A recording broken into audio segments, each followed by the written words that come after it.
In July 1972, there took place in Douglas one of the regular meetings of the Joint Standing Committee on the Common Interests of the Isle of Man and the UK. It was attended by Lord Colville, the Minister of State at the Home Office, and he brought with him proposals for the future of radio on the Isle of Man. A licence to broadcast into the UK might be granted if Manx Radio were to be run by a committee composed of Manx and UK members, he suggested. But the UK members would need to be in the majority, and the committee itself would need to be answerable to Westminster. Any profits from the station would be distributed proportionately, most going to the UK.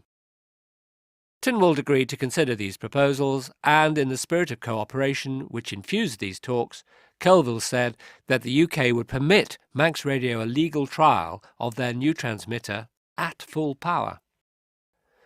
The ideal opportunity for this was the visit on August 2, 1972, of the Queen, Prince Philip, and their three children, Princess Anne, Prince Andrew and Prince Edward, with Lord Mountbatten on board Britannia.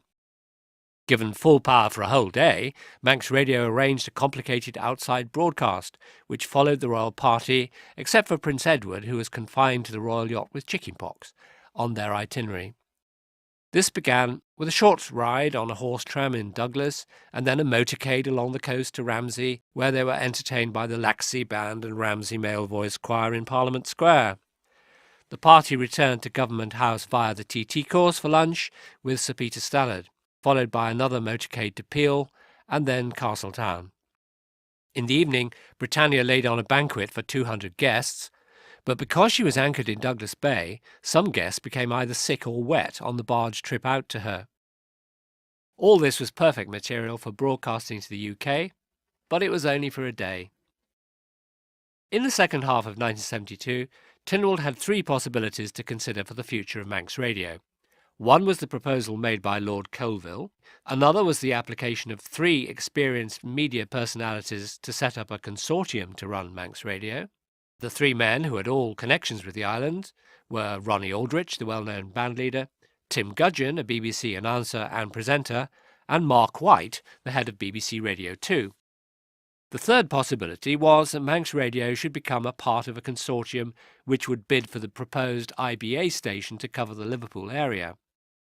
On August the 24th, the Liverpool Daily Post carried an advertisement which read, Manx Radio, the only licensed commercial station in the British Isles for the past 10 years, intends to apply for the concession to operate the proposed station serving the Liverpool area and would be pleased to learn of any other interested groups who would be prepared to participate in such an application. There was a good response, and links were established with Sir Max Entwistle, a former leader of the City Council, David Moores of Littlewoods, and Reginald Bevins, a former Postmaster General, and performers such as Ringo Starr, Cilla Black and Arthur Askey, who had set up a company called Liverpool Broadcasting Limited to bid for the concession. However, the Aldrich and Liverpool schemes did not have many enthusiastic supporters in Tynwald. The option most favoured was something along the lines suggested by Lord Colville, and the next meeting of the Joint Committee, which took place in February 1973, was confidently expected by Manx politicians to achieve a breakthrough, and they hinted as much to journalists. But Colville had nothing to offer that the Manx could accept, and hopes were dashed.